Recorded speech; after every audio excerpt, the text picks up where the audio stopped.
जी, शुक्राना गुरु जी, अनंतम अनंतम शुक्राना गुरु भगवान आपका। जय गुरु जी। संगत जी आ जाइए, जुड़ जाइए। संगत जी आज से दिव्य आभा का पाठ प्रारंभ हो रहा है। रोज़ 3 बजे का टाइम रहेगा संगत जी। तो आ जाइए, सब जुड़ जाइए। आइए मिलकर पहले गुरु जी का मंत्र जाप करते हैं, फिर हम पाठ प्रारंभ करेंगे। जय गुरु जी, शुक्राना गुरु जी, अनंतम अनंतम शुक्राना गुरु भगवान आपका। ओम नमः शिवाय शिव जी सदा सहा। ओम नमः शिवाय गुरु जी सदा सहा। ओम नमः शिवाय शिव जी सदा सहा। ओम नमः शिवाय गुरु जी सदा सहा। ओम नमः शिवाय शिव जी सदा सहा।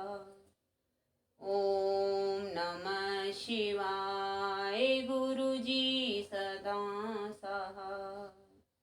ओम नमः शिवाय शिव जी सदा सहा।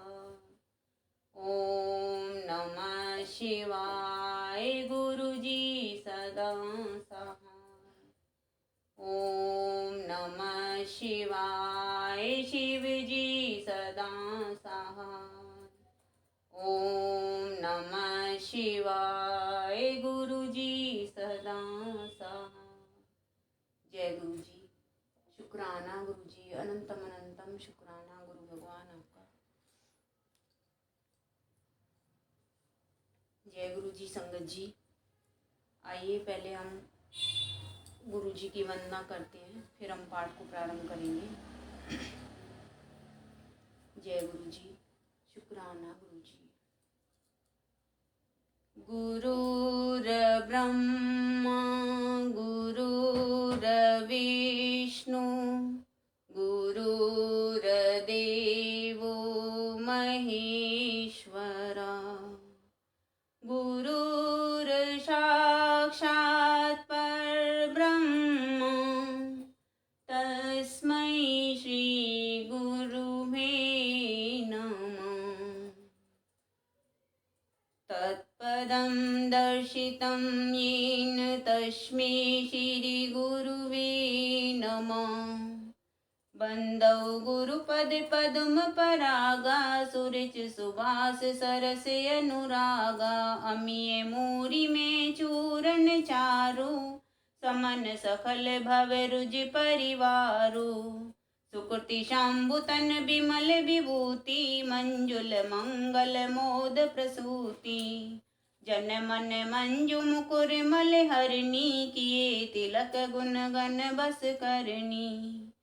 श्री गुरुपद नख मणिगण ज्योति सुमिरत देव दृष्टि होती। दलन मोह तम सो प्रकाशु बड़े भाग उर आवे जासु।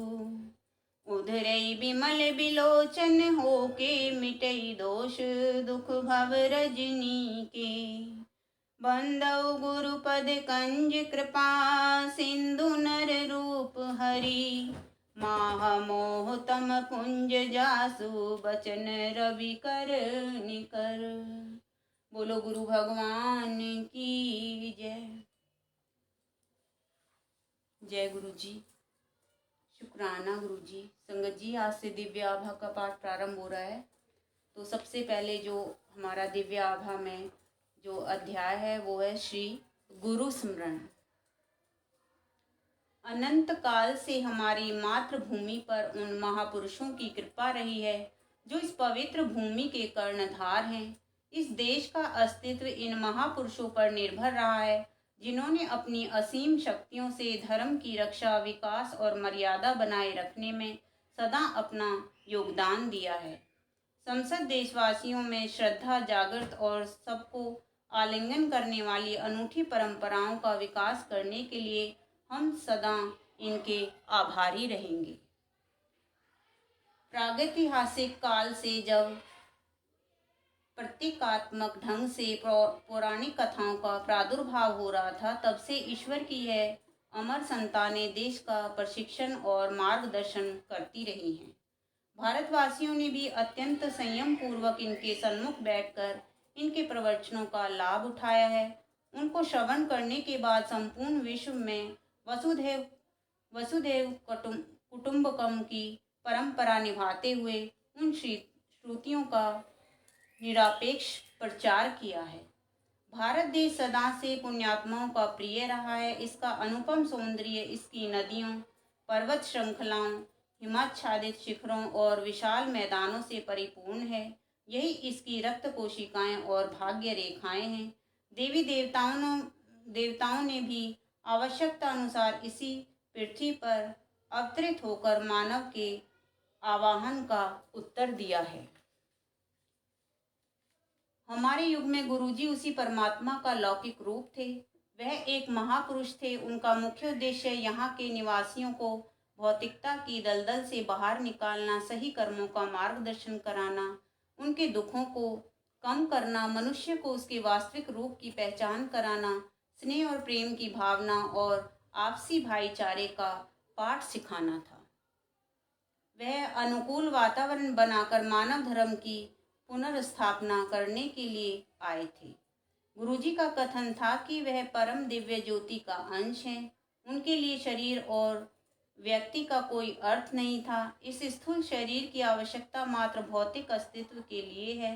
वह तो खिले हुए पुष्प समान थे और सब भक्त उनसे दिव्य मधु प्राप्त करने के लिए मधुमक्खियों की सदृश भिनभिनाते रहते थे। उनकी ओर आकर्षित होकर सब उनमें लीन हो जाते थे। उन्होंने सबको उसी प्रेम, त्याग और ज्ञान का पाठ दिया जो इस भारत की आधारशिलाएं हैं। गुरुजी जैसे महापुरुष के लिए शब्द सदा अपर्याप्त रहेंगे, क्योंकि शब्दों से अनंत का वर्णन करना असंभव है। मार्ग की दिशा से अवगत कराने वाले चिन्ह स्वयं मार्ग न होकर केवल पथिक का मार्गदर्शन करते हैं। उनका प्रयोग तो उन उपकरणों के समान है जिनका उपयोग कर उन्हें त्याग दिया जाता है। हम सब उनको केवल उस सर्वनाम से जानते हैं जिसका संभवत इस धर्म प्रधान देश में सर्वाधिक उपयोग होता है, गुरुजी। यह शब्द अत्यंत गूढ़ अर्थ और शक्ति से परिपूर्ण है। यदि कोई भक्त कभी निडर होकर उनका नाम पूछ भी लेता है तो उनका उत्तर यही होता था कि उन जैसे महापुरुषों के कोई नाम नहीं होते। इस उक्ति के साथ ही वे अपने अस्तित्व को भी व्यक्त कर देते थे। ईश्वर के दूत, सृष्टि के रचयिता, ब्रह्मांड के नृप नहीं, वह तो स्वयं परमात्मा थे। गुरु परमात्मा से अलग किसी को भी नहीं जानता। वास्तव में गुरु ही ईश्वर से पृथक कोई पहचान हो ही नहीं सकती। कहते हैं कि उन्होंने 31 मई 2007 को महासमाधि ग्रहण कर ली। हमारा इस वक्तव्य पर विश्वास करने का कारण यही है कि हम उनको भौतिक देह सहित मानव रूप में पहचानते थे और हमें उनसे अनुराग हो गया था। किंतु पलक झपकते ही उनकी वह काया समाप्त हो गई। अपने द्वारा निभाई जा रही भूमिका पर उन्होंने स्वयं ही पटाक्षेप कर दिया। इसका कारण यही था कि वह अवतार थे, दिव्यता का मानव रूप। वह तो शिव, नानक और प्रेम के मूर्त रूप थे। यद्यपि ऐसा कभी नहीं था। वह तो एक ओंकार थे और सदा रहेंगे। वह आज भी हम सब के बीच विद्यमान है। वे सदा से हमारे पिता परमेश्वर रहे हैं और हमें उनकी बातें सुननी पड़ेंगी। भारत ने तो सदा महापुरुषों की बातें गंभीरता से सुनी हैं। ऐसा कहा जाता है और यह सत्य भी प्रतीत होता है कि गुरु को सुनने मात्र से अभिज्ञान प्राप्ति हो जाती है। आप सबसे विनम्र निवेदन है कि इस पुस्तक के सत्संगों को ध्यान से पढ़िए और समझने का प्रयास कीजिए कि गुरुजी की क्या अभिलाषा रही है। उन्हीं के आदेशानुसार यह उनकी प्रिय संतति द्वारा उनको सप्रेम भेंट है। श्रद्धा सुमन। कांच के एक ऐसे गगनचुंबी पर्वत की कल्पना कीजिए जो दर्पण समान है। उसमें कोई दाग धब्बा या अन्य कोई निशान नहीं है। वह एकदम साफ, स्वच्छ और उसमें आदित्य प्रकाश का ओज है। अब इसके सामने आपको खड़ा कर दिया जाए, आप अपनी श्वास रोककर उस दर्पण को देख रहे हैं, यह आपके गुरुजी के प्रथम दर्शन होंगे। गुरुजी से आपकी भेंट तभी संभव है जब वे चाहेंगे, और उन कुछ क्षणों में ही वह आपके अस्तित्व को पूर्ण रूप से भेद देंगे। आपके मिथ्या से भरे हुए अभिमान पूर्ण रूप से छिन्न भिन्न हो जाएंगे। वह आपके भीतर आपकी आत्मा का अवलोकन कर लेंगे। यह सब होने के उपरांत जब आप अपने स्वयं को उनके एकाकार में कल्पित करेंगे, तब आपको अपनी वास्तविकता का पूर्ण भास होगा और आप उनके भक्त बन जाएंगे। यह कभी मत सोचिए कि अब आपकी उनसे भेंट नहीं होगी। भले ही उनका स्थूल शरीर समाप्त हो चुका है, किंतु यह अकल्पनीय है कि वह लुप्त हो चुके हैं और उनका अस्तित्व मिट चुका है।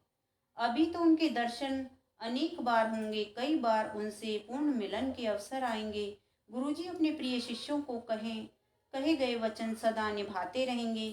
प्रेम के वह वचन जिनके साथ गुरुजी और उनके भक्त प्रलय तक एक साथ बंधे हुए हैं, परंतु इसका पूरा लाभ अर्जित करने के लिए हमें अपने स्व को समझना आवश्यक है। गुरु शब्द के दो अक्षर गु अंधकार का पर्याप्त है और रू प्रकाश का। अतः अंधकार से ज्ञान रूपी प्रकाश की ओर ले जाने वाला गुरु कहलाया। हमारे देश की प्रथाओं के अनुसार गुरु को देव से भी उच्च वर्ग प्राप्त है। अध्यात्म की चरम सीमा पर प्राप्त होने वाले सच्चिदानंद को गुरु कृपा के बिना पाना असंभव है। गुरु के बिना आत्मा उस परम में लीन होकर परमात्मा का अंश कभी नहीं बन सकती। गुरु तो ऐसा पथ प्रदर्शक है जिसके बिना नए और अनुभवी दोनों प्रकार के पर्वतारोही अपने शिखर तक पहुंचने की कल्पना भी नहीं कर सकते। गुरु ना तो वह मार्ग है, ना ही वह बाधा है जिसे पार करना शिष्य के लिए आवश्यक है। वह तो स्वयं वह गंतव्य है, पर्वत का वह शिखर है जहाँ तक पहुँचने की आकांक्षा प्रत्येक प्राणी करता है। वह तो घने अंधकार में ज्योति अज्ञान से ज्ञान का मार्गदर्शन कराने वाले, उत्तर दिशा का आभास कराने वाले ध्रुव तारे के सदृश है। इस संसार के समस्त ग्रंथ गुरु की व्याख्या और उनका वर्णन करने में सक्षम नहीं है। गुरु उस परम आनंद प्राप्ति का प्रशस्त मार्ग है।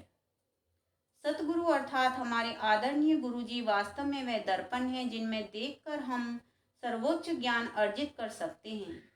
गुरुजी के सामने आपको उनसे विसर्जित होती अपूर्व तेजोमयी आभा का साक्षात्कार होता है। आपको अनुभव होगा कि चाहकर भी आप उनकी ओर अपनी दृष्टि बांधकर नहीं रख सकते हैं। उनकी काया ज्योति का प्रकाश अद्वितीय है और आप उनके सामने क्षीण पड़ जाएंगे। इसके विपरीत गुरुजी मात्र एक क्षण में आपके भीतर छिपी हुई पवित्रता के दर्शन कर लेंगे। जैसे किसी झील में कंकड़ फेंकने पर उसके जल की सतह को छूते ही उस केंद्र बिंदु से किनारे की ओर बढ़ते हुए सकेंद्रित चक्र बनते हैं और वहां से ऊर्जा सब ओर फैलती है। उसी प्रकार गुरुजी से शक्ति विसर्जन होता है, किंतु यह शक्ति उन्हीं भक्तों को मिल पाती है जिन्हें वह उनका अधिकारी समझते हैं। उनका कहा हुआ प्रत्येक शब्द आपके लिए ऐसा आदेश है जिसकी अवहेलना आप कदापि नहीं कर सकते हैं। गुरुजी के प्रथम दर्शन मिलन की कोई सामान्य सामाजिक प्रक्रिया नहीं है। यह साक्षात्कार उस संघर्ष की भांति है जिसमें आपकी हार सुनिश्चित है। आप अपने अहम को अपने सामने ही नम्रता और श्रद्धा की अग्नि में भस्म होते देखेंगे। यह तो समस्त सृष्टि के कर्ता सर्वोच्च सर्वोपरि से मिलने की प्रस्तुति में पहला पग है। सतगुरु आपके सब रक्षा कवचों को भेद देंगे और पल भर में आपके सब अदृश्य रहस्यों को जान लेंगे। उनका विश्वास प्राप्त करने के लिए ना ही मीठे वचनों की, ना ही किसी अभिनय की आवश्यकता है, ना ही आप उनसे कुछ छिपा सकते हैं, ना ही कोई मिथ्या भाव रख सकते हैं। वह तो आपके अस्तित्व के कारण के ज्ञाता है और इस समय आपको अपनी कृपा का अधिकारी समझा है। इसी कारण उन्होंने आपको अपने पास बुलाया है। उन्हें जनसाधारण के लिए अक्सर महत्वपूर्ण लगने वाले प्रश्न, उदाहरण के लिए आप कौन हैं, कहाँ से आए हैं, आप क्या काम करते हैं, कैसे जीविकापार्जन करते हैं, आपके मन में क्या भाव है, या आप मानवीयता का कितना नाटक करते हैं, से कोई तात्पर्य नहीं है, क्योंकि इन सब का ज्ञान उन्हें पहले से ही है। वह तो सर्वज्ञाता है और आपके प्रत्येक भाव का ज्ञान रखते हैं। इस सत्य को स्वीकार कर लेना ही आपके लिए हितकर होगा। आपकी ये हामी ही आपके अग्रिम संबंधों को स्थिर करने के लिए सबसे अधिक महत्वपूर्ण है। इस हाँ के साथ ही आप गुरुजी के साथ ऐसे अटूट बंधन में बंध जाएंगे जिसे मृत्यु भी अलग नहीं कर सकती। यह प्रथम समर्पण ही सर्वाधिक महत्व रखता है। यात्री की शेष यात्रा तो पहला कदम निकलने के पश्चात पग प्रति पग स्वतः ही पूर्ण हो जाती है। स्कंद पुराण में वर्णित गुरु गीता में एक अत्यंत सर्वविदित श्लोक है। गुरुर ब्रह्मा गुरुर्विष्णु गुरुर्देवो महेश्वर गुरुर साक्षात पर ब्रह्म तस्मै श्री गुरुभे नमः। यद्यपि श्लोक से अधिकांश जनसमूह परिचित है, इसमें कुछ व्याख्या करने योग्य नहीं है। सर्वप्रथम इसमें गुरु और त्रिमूर्ति ब्रह्मा विष्णु और महेश ये भी उच्च स्थान पर आसीन किया है, क्योंकि वह गुरु तो अनादि और अनंत अंतहीन है। ब्रह्म शब्द की उत्पत्ति ब्र धातु से हुई है, जिसका अर्थ विस्तृत विकसित होगा, पढ़ना फैलना होता है। यह ब्रह्मा या ब्राह्मण न होकर बृहत ब्रह्मण है और यह सदा बढ़ता फैलता रहता है। उसका विकास कभी बंद नहीं होता और गुरु उनकी महिमा तो अपार है, अपरंपार है, इसलिए यहाँ पर उनको ब्रह्मा सदृश श्रेष्ठ स्थान दिया है। उनके सहस्त्र चक्षु, सहस्त्र अंग और सहस्त्र मुख हैं। वह ही जीवन का बीज, पौधा और वृक्ष पालक है। उनमें असीम ज्ञान है, किंतु उनका ज्ञान किसी को नहीं है। ज्ञानी भी उनके स्वभाव से अनभिज्ञ है। गुरुजी तो भक्त को दर्पण के समक्ष प्रतिबिंब बनकर दर्शन देकर उसको ज्ञान की प्राप्ति करा देते हैं। वह दृश्य ही दर्शन है, शेष तो वहां तक पहुंचने के निमित्त मात्र बन जाते हैं। उनके कोमल चरणों का स्पर्श करने के क्षण से ही गुरुजी अपने वास्तविक रूप का दर्शन करा देते हैं। पुष्पांजलि श्रद्धा भाव से। शिष्य को गुरु की ओर ले जाने वाली कड़ियां बहुत अनोखी होती हैं। शिष्य सदा यहाँ वहाँ हाथ पैर मारता रहता है, उसे कोई मार्ग नहीं सूझता है। वह स्वयं आगे बढ़ने में असमर्थ है, किंतु गुरु भौतिक रूप में उसके समक्ष न होकर भी उसका मार्गदर्शन करते रहते हैं। गुरु इस प्रकार उसके पथ प्रदर्शक और गंतव्य दोनों ही हैं। यह कठिन पर्वतारोहण के समान है और गुरु पर विश्वास बनाए रखकर ही हम शिखर तक पहुंचने का सामर्थ्य प्राप्त कर सकते हैं। इस संबंध में सबसे अधिक आवश्यकता विश्वास और श्रद्धा की है। यदि आप गुरु पर शंका करेंगे तो आप अपने पैर पर स्वयं कुल्हाड़ी मार लेंगे। आपकी यात्रा तो प्रारंभ होने से पूर्व ही समाप्त हो जाएगी। भले ही शिष्य को अपने गुरु के लिए अपने मन में स्थिर विश्वास स्थापित करने में कठिनाई हो, गुरु इस कार्य में भी उसकी सहायता करते हैं। गुरु को केंद्र बिंदु मानकर अनुयायी के लिए आवश्यक है कि वह अपनी समस्त शंकाएं मन से निकाल दे। गौतम बुद्ध ने भी कहा था, जिस प्रकार स्वर्ण को परखने के लिए उसे अग्नि में जलाया, काटा और रगड़ा जाता है, उसी प्रकार मुझे स्वीकार करने से पहले मुझे अच्छी तरह से परख लो। मेरे लिए अपने मन में केवल आदर भाव रखकर मुझे स्वीकार करने की भूल ना करो। प्रारंभ में अपने गुरु स्वामी रामकृष्ण परमहंस के लिए भी युवा नरेंद्र स्वामी विवेकानंद के मन में ऐसा ही संशय का भाव था। उनके गुरु ने एक बार उन्हें बताया था कि धन के लिए उनके मन में कोई भाव उत्पन्न नहीं होता, अपितु वेदना होती है। एक रात उस युवा ने उनके सिरहाने के नीचे एक सिक्का छिपा दिया। उस पूरी रात उनके गुरु को नींद नहीं आई। विवेकानंद की इस छोटी सी परीक्षा ने उनके गुरु की सत्यता सिद्ध कर दी। संशय की समाप्ति पर शिष्य अपने गुरु के पास आदर भाव से जा सकता है। अपने आध्यात्मिक प्रशिक्षण के साथ उसके संबंध और प्रगाढ़ हो जाते हैं। वह न केवल जीवन भर मरणोपरांत भी गुरु के साथ निर्वाह करता है। ऐसे विश्वास और श्रद्धा की नींव पर ही भवन बन सकता है।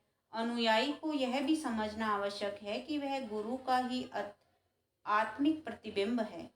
यह भी ध्यान रखने योग्य है कि गुरु अवसर पाने पर अपने भक्त को अवश्य परखते हैं।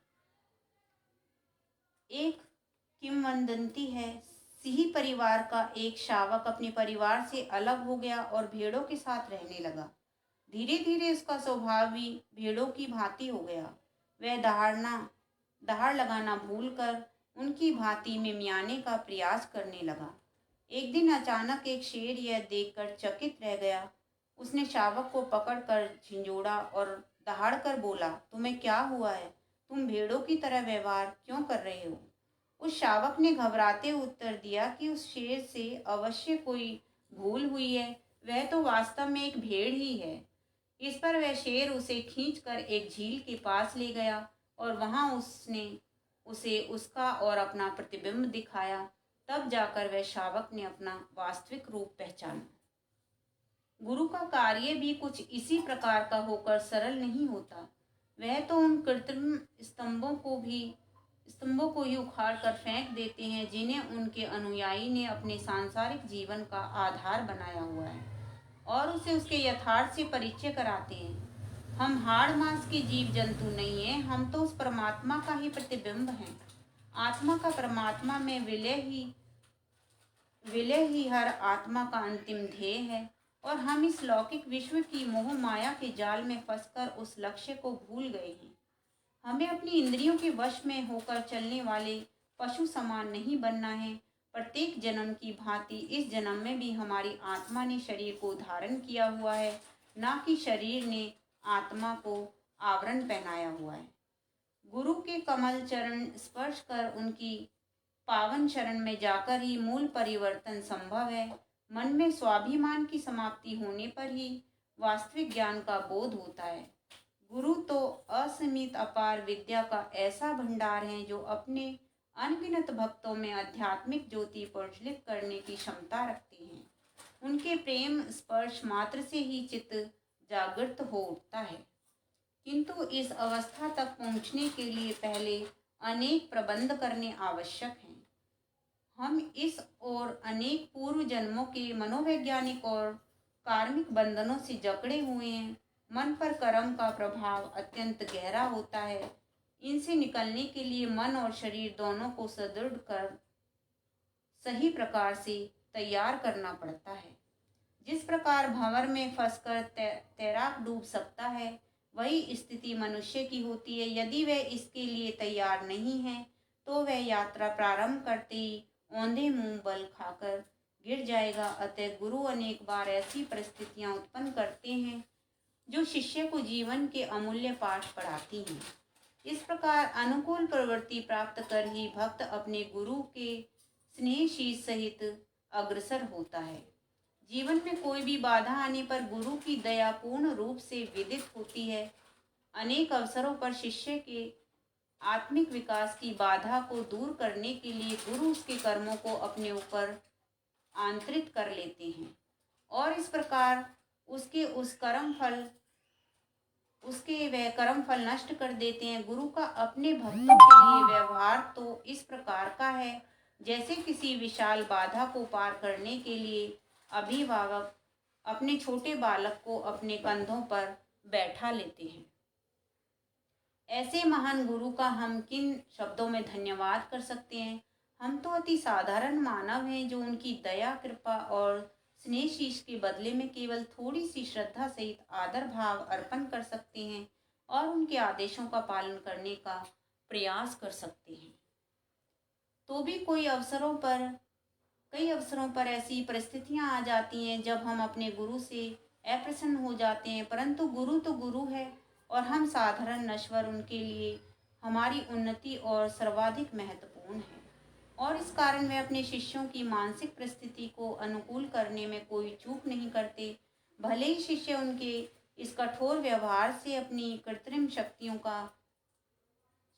का हास होते देखकर स्थिर पड़ जाए, गुरु तो उसका भला चाह रहे होते हैं। उन्हें इस सांसारिक बातों से कोई अंतर नहीं पड़ता है कि उनके द्वारा अपना अभिमान नष्ट होते जानकर उनका शिष्य कितना विचलित हो रहा है। वह उसे सुमार्ग पर आगे बढ़ाने की अपनी चेष्टा बनाए रखते हैं। ऐसे जटिल क्षणों में अपनी प्रवृत्ति परिवर्तन होते हुए जानकर कई अवसरों पर भक्त क्षीण पड़ जाता है या मानसिक संतुलन खो बैठता है, किंतु उसके लिए इतना आभास पर्याप्त है कि गुरु उसके लिए कितना अधिक प्रयास कर रहे हैं। गुरु की एकमात्र रुचि स्वार्थ से बंधे हुए अन्य संबंधों के विपरीत भक्त की प्रगति में होती है। उनका भी एक स्वार्थ है, उसको परमात्मा की ओर ले जाने का। इसके लिए उन्हें कितने भी कठिन से कठिन कार्य करने हो, भक्त के कर्मों को समाप्त करना हो, उसे स्वास्थ्य लाभ देना हो या उसका कोई अन्य कार्य फलीभूत करना हो, यह सब तो गुरु के व्यक्तिगत विश्लेषण पर निर्भर है। मुख्य प्रक्रिया तो उस सच्चिदानंद प्राप्ति की है जिसके लिए अन्य सब कारण बन जाते हैं। गुरु अपने अनुयायियों को इस यात्रा के लिए सुदृढ़ करने में आध्यात्मिक शक्ति एवं समय का व्यय करते हैं। परम प्राप्ति की यह यात्रा कोई सरल कार्य नहीं है, ना ही आत्मिक ज्ञान का बोध जीवन दर्शन का कोई सरल पाठ है, ना ही यह कोई श्रृंगार है जिसे धारण कर आपका व्यक्तित्व इस समाज में और आकर्षक हो जाएगा, ना ही यह ऐसे धार्मिक संस्कार हैं जिन्हें पूरा कर हम संतोष कर लें और ईश्वर प्राप्ति का मार्ग प्रशस्त हो जाएगा। यह ऐसी कोई यात्रा भी नहीं है जिस पर थोड़ी ही दूर चलकर आप रुक जाएं और कह सकें कि आपने अपने जीवन का गंतव्य प्राप्त कर लिया है। एक बार गुरु का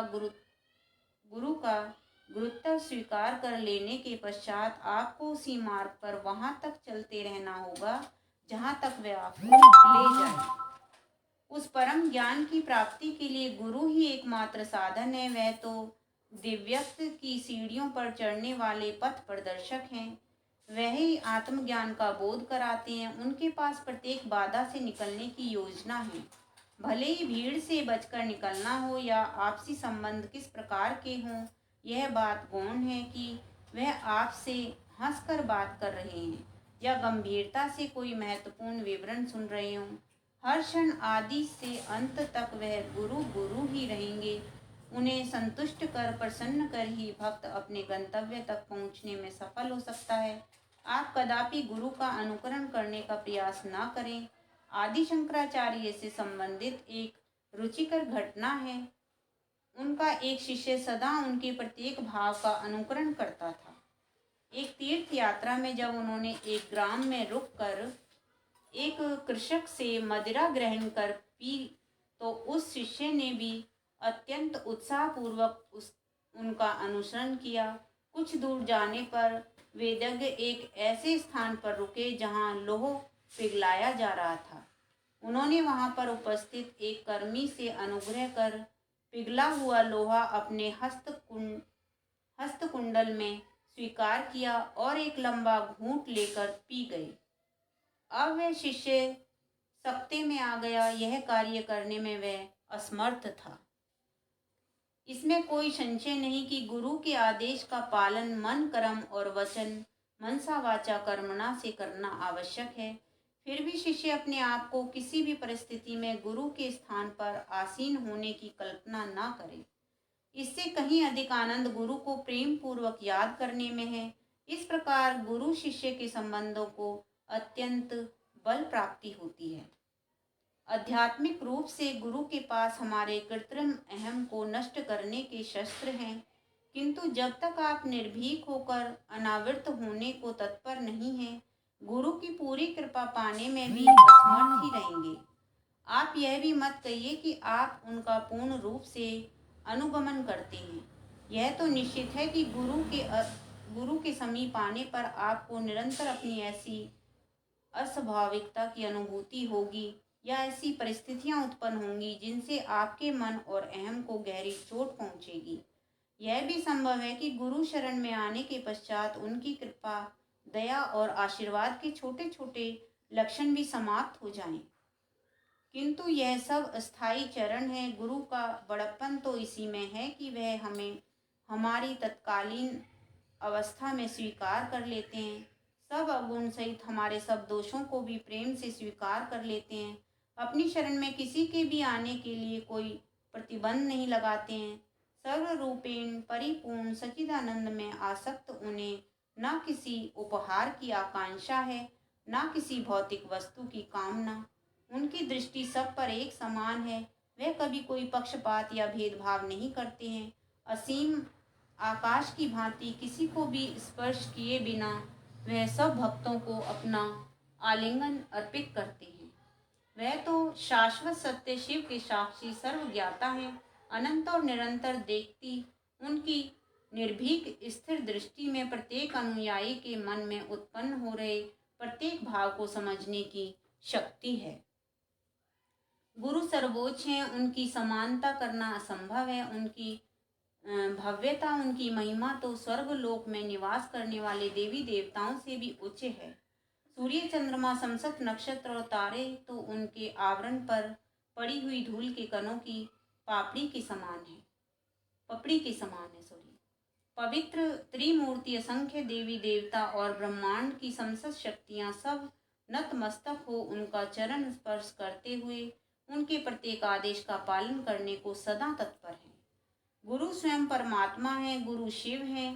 शिव पुराण में एक उल्लेख आता है जहाँ ब्रह्मा शिव से निवेदन करते हैं कि सब प्राणियों को नश्वरता के अधीन रखा जाए, परंतु शिव इसे अस्वीकार करते हुए कहते हैं कि जीवन मृत्यु के इस चक्र से प्राणियों को मुक्त रखने के लिए वह स्वयं अवतरित होंगे। क्या इसी कारण आदरणीय गुरुजी हमारे बीच में आए। कितना आनंद है गुरुजी की चरण धूलि में। गुरु करुणा तुम और मुझ पर बनी रहे। उनकी कृपा वर्षा हम नासमझों पर रहे। उनकी ऊर्जा से प्रभावित हो हम उनके चरणों में सदैव बसे। गुरुजी कृत देवालय। दूर राजधानी के कोलाहल से दूर एक स्थान है जहाँ पर लोगों की आत्माएं पुनः प्रसारित हो सकती हैं और उनके हृदय वहाँ के सौंदर्य में डूब जाते हैं। यहाँ पर वायु स्वच्छ है, दूब हरी है और आंखें चमकते हुए श्वेत संगमरमर भवन के ऊपर काली चट्टान से बने हुए विशाल लिंग से साक्षात्कार करती हैं। लिंग संदेश देता है कि यह स्थान शिव का आसन है। गगन की ओर उभरता हुआ लिंग शिव धर्म, साधु भाव और एक नई धार्मिक चेतना की घोषणा करता है। प्रवेश करते ही ज्ञान एवं प्रतिभा के धनी गणेश की लघु मूर्ति आगंतुक का स्वागत करती है। उसके थोड़े आगे बाहर उद्यान में एक अति सुंदर युवा शिव की प्रतिमा स्थापित है। कर्पूर गौरम करुणावतारम संसार सारम भुजगेंद्र हारम सदा वसंतम हृदयारविंदे भवम भवानी सहितम नमामि। उनके विशाल करुणा से पूरित सुंदर नयन खुले हुए हैं। मुख अर्ध मुस्कान से आनंदित है और एक हस्त आशीष देने के लिए उठा हुआ है। वह एक अति विशाल कमल पुष्प पर विराजमान है और उनके सिर के ऊपर शेषनाग की छत्र छाया है। अंदर मंदिर में पीतल निर्मित महेश्वर इसी मुद्रा में विराजमान है। उल्लेखनीय है कि महायोगी शिव तपस्या नहीं कर रहे हैं। ऐसा प्रतीत होता है मानो अभी तपस्या समाप्त कर एक पैर नीचे कर अपने भक्तों की समस्याओं का समाधान करने के लिए तत्पर हैं। मुख्य कक्ष में ओम नमः शिवाय सामने दीवार पर अलंकृत है। यह शिव और गुरुजी दोनों एक ही हैं का अपने उन भक्तों को आशीर्वाद का अविनाशी वचन है जिन्हें उन पर श्रद्धा और विश्वास है। असंभव लिंग निर्माण। यह गूढ़ तथ्य कि यह स्थान वास्तव में त्रिकालदर्शी शंकर महादेव का ही है। निर्माण काल के समय हुई विलक्षण घटनाओं से निर्माण से संबंधित और जो वहां पर सदा जाते रहते हैं उन महानुभावों के अनुभवों से स्पष्ट हो जाता है। मंदिर निर्माण के समय कार्य में अनेक बाधाएं आई और प्रत्येक अवसर पर चमत्कारिक रूप से वह दूर भी हो गई। यह गुरुजी के निजी हस्तक्षेप के कारण ही संभव हुआ। निर्माण प्रारंभ होने से पूर्व इस भूखंड पर अनेक झाड़ियां, वृक्ष और विशाल शिलाखंड और पत्थर थे, जिन्हें साफ करना और हटाना आवश्यक था। परंतु हर झाड़ी और पत्थर के नीचे सर्प था। एक को हटाने पर और प्रकट हो जाते थे। यह देखकर वहां पर कार्य करने वाले कर्मी भाग गए। अडिग निर्माण प्रभारी रघुवीर नामक एक सिख भक्त, संयोग से जिनकी दृष्टि अति क्षीण थी, गुरुजी पर विश्वास रखने वाले श्रद्धालुओं के लिए एक और प्रसंगनी और कर्मी बुलाए, किंतु इतने सांपों को देखकर वह भी भाग गए। अतः रघुवीर ने गुरुजी को इस समस्या से अवगत कराया। गुरुजी ने मुस्कुराकर रघुवीर को निर्देश दिया कि वह और कर्मी किराए पर लाए और आश्वासन दिया कि यह समस्या पुनः नहीं होगी। और ऐसा ही हुआ। अगली बार जब कर्मी आए तो उस खंड में एक भी सर्प नहीं था। देखिए संगत जी, गुरुजी की कृपा। मंदिर का निर्माण कार्य वर्षा ऋतु में प्रारंभ हुआ था। हर बार जब कंक्रीट डाला जाता तो वर्षा रुक जाती थी। निर्माण कार्य में लगे हुए लोगों को शीघ्र ही विश्वास हो गया कि यह संयोग नहीं है। गुरुजी स्वयं कहा करते थे कि घटनाएं चैन से होती हैं, देवयोग से नहीं। गुरुजी का आदेश था कि मंदिर का गुंबद लिंग की आकृति में होगा। यह तभी संभव था जब उसको ठोस आधार दिया जाता, परंतु गुरुजी इसके विरुद्ध थे। वास्तुविद का मानना था कि यह अव्यावहारिक है और उन्होंने इसका भरपूर विरोध किया। तथापि निर्माण गुरुजी के आदेशानुसार प्रारंभ हुआ। अब दिल्ली में एक ही राजगीर था जो यह कार्य करने में सक्षम था, परंतु उसे ढूंढना सरल नहीं था। रघुवीर ने उनको कैसे खोज निकाला, यह स्वयं में एक सत्संग है। निर्माण करते हुए लिंग का निचला भाग बिना समस्या के बन गया, किंतु ऊपरी भाग में दरारें आ गई। रघुवीर को इस समस्या से अवगत किया गया। उन्होंने ठेकेदार को पुनर्निर्माण करने को कहा, किंतु फल वही रहा। अब समस्या निदान हेतु गुरुजी के समक्ष रखी गई तो उन्होंने उत्तर दिया कि उनको पुनः प्रयत्न करने को कहो, इस बार वह उसको आधार देंगे। फलस्वरूप कार्य तीसरी बार पुनः प्रारंभ किया गया और इस बार ऊपरी वर्ताकार भाग बिना किसी कठिनाई के, बिना किसी दरार या रुकावट के पूर्ण हो गया। गुरुजी द्वारा दिए गए आधार से दोष समाप्त हो गया, उसे आवश्यक शक्ति प्राप्त हुई और लिंग निर्माण संभव हुआ। यह वास्तव में अचरज की बात है कि गुरुजी की अलौकिक शक्ति किस प्रकार से इस संरचना को संभाले हुए है। निर्माण के समय शिवलिंग में हल्के भार और हल्के रंग की टाइल लगाई गई थी।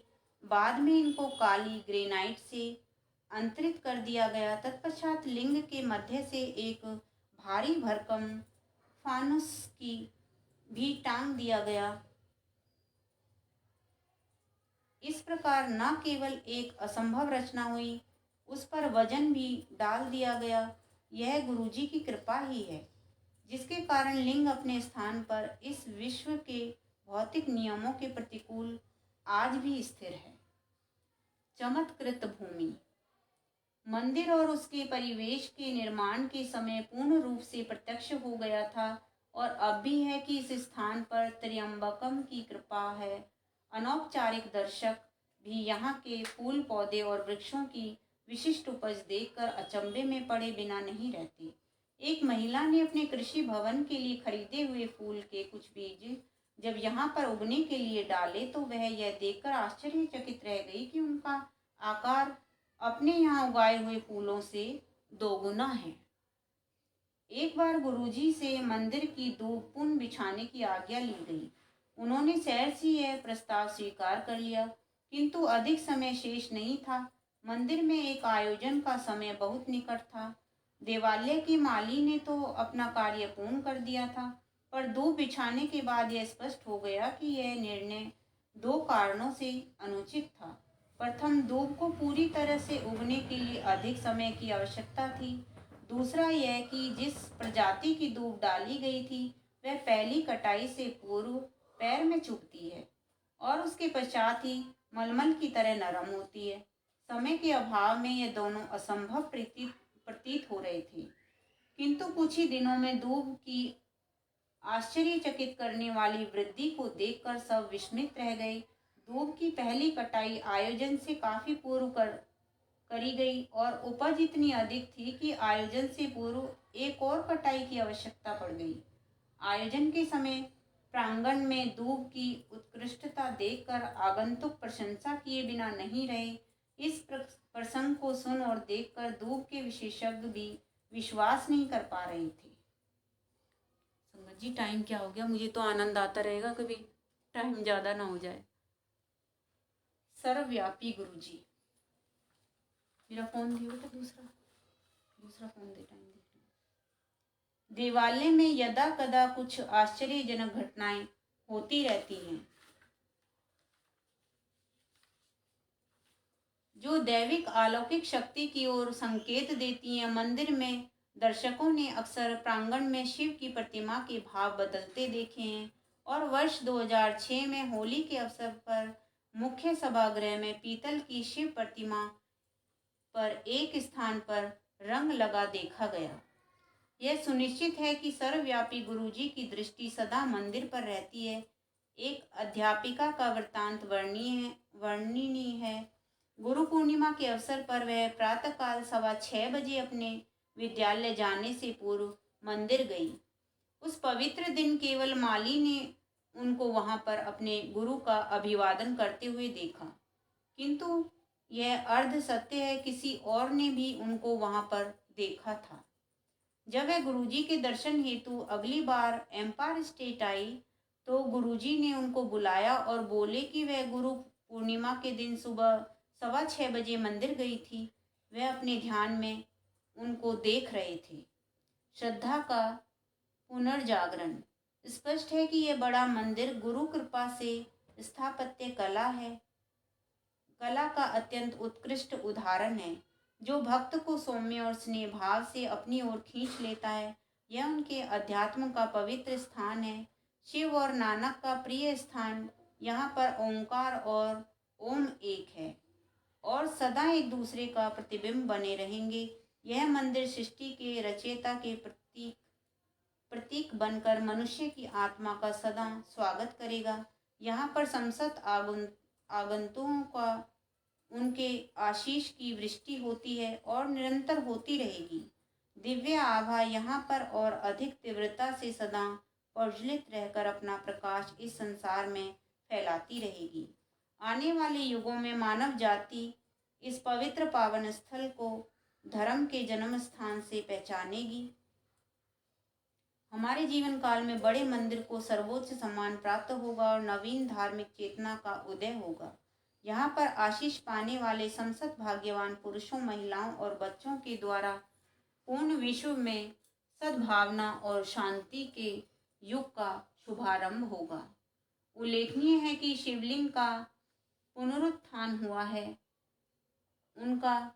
उसका आरोपण आने वाली मुक्ति की उद्घोषणा कर रहा है। नियति के क्रूर हाथों द्वारा पीड़ित रोग एवं अज्ञान से मुक्त होंगे। व्याप्त पापों से बंधित और पराजित नवीन शक्ति और साहस प्राप्त कर विजयी होंगे।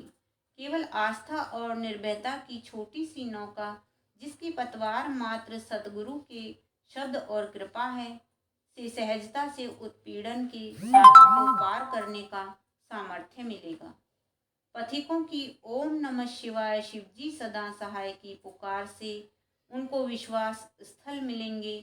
संकट और अत्यंत कठोर यातना काल में देव स्थान में अंकित यह शब्द गुरुजी के परिश्रम से उनके हृदयों और मन पर चिन्हित उनकी हुंकार मित्र, रक्षक, प्रेम और एकमात्र दिशा दर्शक होंगे। अधर्म अपनी चरम सीमा पर पराजित होगा और भक्त सुरक्षित रहेंगे। भौतिक और मानसिक पीड़ाओं से ग्रस्त अपने आप से भी संग्राम करती इस संस्कृति के योद्धाओं को यह शिवालय निर्वाण प्रदान करेगा। इस देवालय से प्रतिपादित होती गुरुजी की करुणा सबका निदान करेगी। कालांतर में यह मंदिर उनका प्रभुत्व प्रमाणित करेगा। वायुमंडल उनके शब्द सर्वत्र फैलाएंगे और उनकी इच्छा मूर्ति होगी। इस पृथ्वी पर यह देवालय सदा शिव की कृपा का चिन्ह रहेगा। सब आए इस पवित्र स्थान पर शिव कृपा से मन में अंकित हो सबकी अभिलाषाएं पूर्ण। सतगुरु रखे हमें सदा अपनी ही शरण में।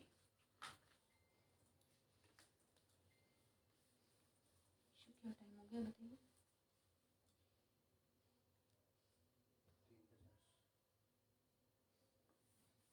सत्संग सत्य का समावेश। सत्संगी सदा अपने हृदय से सत्य बोलता है। सत्संग शब्दों में परिवर्तित एवं रोमांच यथार्थता है जो श्रोताओं और पाठकों दोनों की चेतना पूर्ण रूप से जागृत करने की असीमित क्षमता रखता है। सत्संग भक्ति का वह अंग है जो इस देश में आदि काल से धार्मिक परंपराओं का सबसे आदरणीय और अभिन्न अंग रहा है। सत्संग में वक्ता अपना प्रवचन सब श्रोताओं के सम्मुख रखता है या जैसे यहाँ के प्रसंग में अपने अनुभव लिखता है। प्राकृतिक संवेदना और ध्यान से पढ़े अथवा सुने हुए सत्संग से सब में विश्वास की उत्पत्ति होती है। जिस प्रकार अणु विद्युत संचारित करते हैं उसी प्रकार सत्संग से श्रद्धा एवं निष्ठा का प्रसार होता है। सत्संग के ये अनुभव संशय और विश्वास के मध्य खड़े हुए जनसमूह के लिए हैं। सत्संग से जैसा हमने गुरुजी से सीखा है, पाठक और लेखक दोनों को ही आशीष मिलता है। प्रत्येक व्यक्ति के जीवन में नए मोड़ के साथ आशा की ज्योति जलाने की संभावना रखता है। हर खंड में एक अनोखा अनुबंध, प्रतिज्ञा एवं सत्य का संसार है। गुरुजी की उपस्थिति से हम उनकी छाया में हैं। उनके प्रकाश की तीव्रता के सन्मुख ब्रह्मांड के समस्त सूर्यों का सम्मिलित तेज भी धूमिल है। अनेक अवसरों पर प्रत्येक व्यक्ति अपनी अस्थिर क्षमता पर श्रद्धा के खड्ग से संहार करता है। संशय और विश्वास दोनों परस्पर विरोधी हमारे चारों ओर व्याप्त वातावरण के स्थायी निवासी हैं। यहाँ पर हर सत्य प्रसंग दर्शाता है कि संशय के सागर में डूबी हुई आत्मा ने कैसे अपने स्वाभाविक रूप पर पुनः अपना अधिकार का पूर्ण जागरण होता है। इसी सच्चाई सॉरी संगत जी, लाइट चली गई थी बीच में। ईशान पर्दे हटा दे, रोशनी आए थोड़ी खड़ा। यह सत्संग आपको जो संभवत अभी भी सोच रहे हैं कि सत्य के भवसागर में छलांग लगाई जाए या नहीं, आगे बढ़ने की प्रेरणा देता है। आगे बढ़कर तेजी से कूद जाइए। प्रणव सदा आपके सदा है, साथ है। यह कथाएं पूरे विश्व में फैले हुए अनगिनत भक्तों पर हुए चमत्कार हैं, परंतु चमत्कार क्या है? वह तो आत्मा से उत्पन्न हुआ सत्य है। आत्मा तो उस सत्य को सदा से पहचानती थी। इस भौतिक संसार की माया में वह डूब गई और उस सत्य से भक्त अनभिज्ञ हो गए। यह चमत्कारिक सत्य सर्वप्रथम प्रेम और आस्था का प्रतीक है। तत्पश्चात वह हमारे सामान्य जीवन में प्रतीत होने वाली अलौकिक घटनाएं हैं। इन कथाओं के पात्र गुरुजी के असंख्य भक्त अपने उन अनुभवों का वर्णन कर रहे हैं जिन्होंने उन्हें पूर्णतः पराजित, विहल और आतंकित किया। उनको आहत, निस्सहाय कर अपनी सीमाएं नापने पर विवश किया, भावना परीक्षण किया, रक्षा कवचों को शत विषित कर दिया, किंतु इसी से उन्हें शक्ति, साहस और चिरस्थायी आशा की प्राप्ति हुई। वह सब उस असाधारण उत्कृष्ट दिव्य धारा में प्रभावित होकर अपनी आप बीती व्यक्त कर रहे हैं। गुरुजी का आदेश प्रसारित करने वाले यह वृत्तांत ही हमारे वास्तविक मित्र हैं और उस आदेश का पालन करना नितांत आवश्यक है। इन सत्संगों में गुरुजी की ऊर्जा है। वह न केवल यह आभास देते हैं कि गुरुजी ने अपनी अलौकिक शक्तियों से कैसे अपने भक्तों का भला कर उनका पोषण किया, इनमें वह ऊर्जा भी संग्रहित है जिनका आनंद लेकर आप भी उनका लाभ उठा सकते हैं। प्रत्येक सत्संग में अपने भक्त के लिए गुरुजी के अपार स्नेह और वेदना के दर्शन होते हैं। अब समय आ गया है कि अपने भक्त उनके आदेशों का उनके भक्त उनके आदेशों का मन वचन और कर्म मनसा वाचा कर्मणा से पालन करें और उन्हें कभी भी ना भूलें। यह सत्संग कल्प वृक्ष की अगण्य पत्तियां हैं। प्रत्येक एक प्रेम गीत गाती हुई श्रद्धा से परिपूर्ण हर सत्संग में गुरुजी और उनके भक्त का परस्पर स्नेह प्रतिष्ठित है। आशा करते हैं कि यह अनुभव इन भक्त लेखकों की भांति आपके हृदय के तारों को भी हिलाकर मन में अति सुर में मधुर दिव्य संगीत भर देगा। क्या अनहद जैसी मिठास अन्यत्र कहीं मिल सकती है। जय गुरु जी। शुक्राना गुरु जी, अनंतम अनंतम शुक्राना गुरु भगवान आपका। संगत जी, आज हम पाठ को यहीं पर विराम दे रहे हैं। कल फिर आगे की कथा प्रारंभ करेंगे, तो आप सब जुड़िएगा। जय गुरु जी। शुक्राना गुरु जी, अनंतम अनंतम शुक्राना गुरु भगवान आपका। सेवा बख्शने का शुक्राना गुरु जी, हमें इस लायक बनाने का शुक्राना गुरु भगवान। जय गुरु जी। शुक्राना गुरु जी। आइए संगत जी, एक छोटा सा शुक्राना बोलते हैं गुरु जी का।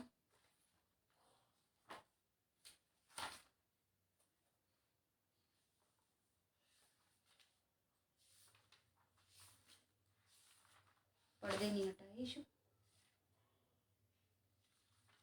जय गुरु जी।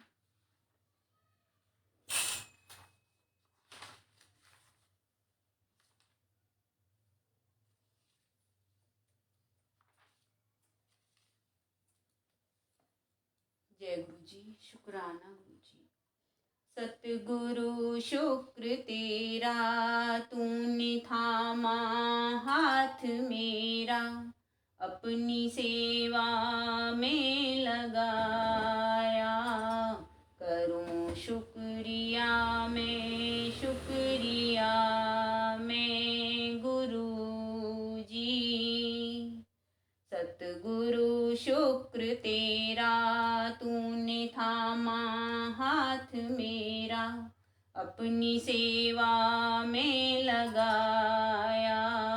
करूं शुक्रिया मैं, शुक्रिया मैं गुरु जी। घर परिवार मेरा तेरा करजाई है, हर हाल में तूने ही प्रीत निभाई है। घर परिवार मेरा तेरा करजाई है, हर हाल में तूने ही प्रीत निभाई है।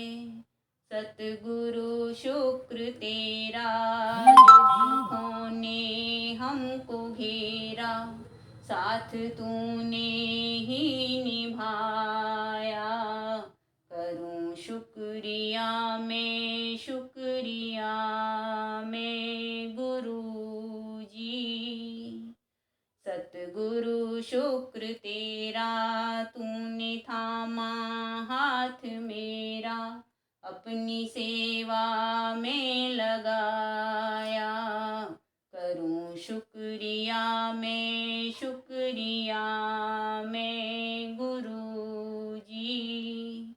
सही का गलत का हमको अंतर बताया, गुनाहों के दलदल से हमें है बचाया। सही का गलत का हमको अंतर बताया, गुनाहों के दलदल से हमें है बचाया। सतगुरु शुक्र तेरा, तूने सर पर हाथ फेरा, नेक राहों पर चलाया। करूं शुक्रिया मैं, शुक्रिया मैं गुरु जी। सतगुरु शुक्र तेरा, तूने थामा हाथ मेरा, अपनी सेवा में लगाया। करूं शुक्रिया मैं, शुक्रिया मैं गुरु जी। दिल से उदासियों की छाप धुंधला गई। दीद से तेरी ओ दाता खुशी दिल पे छा गई। दिल से उदासियों की छाप धुंधला गई।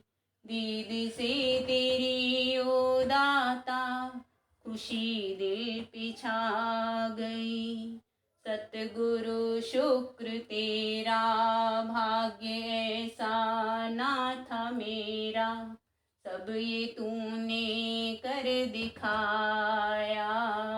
करूं शुक्रिया मैं गुरु जी।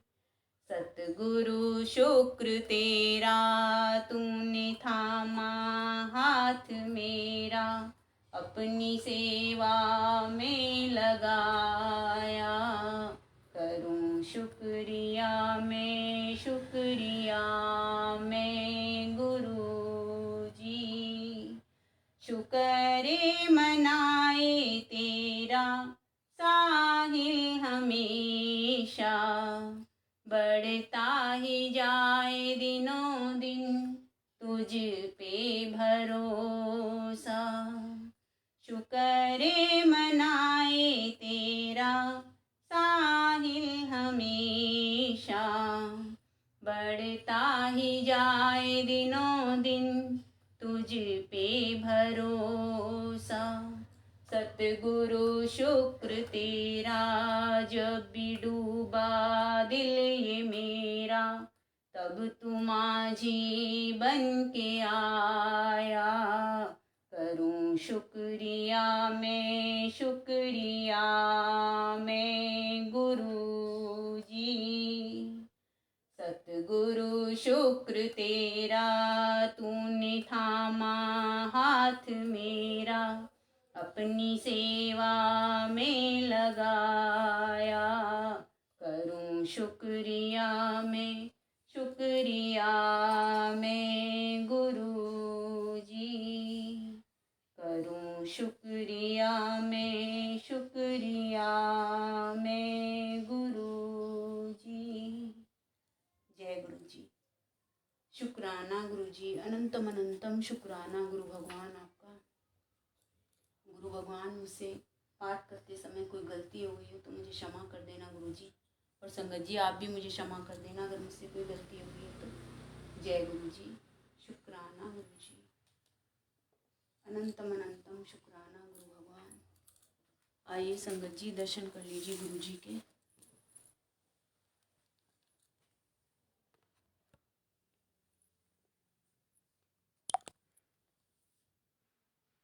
जय गुरु जी।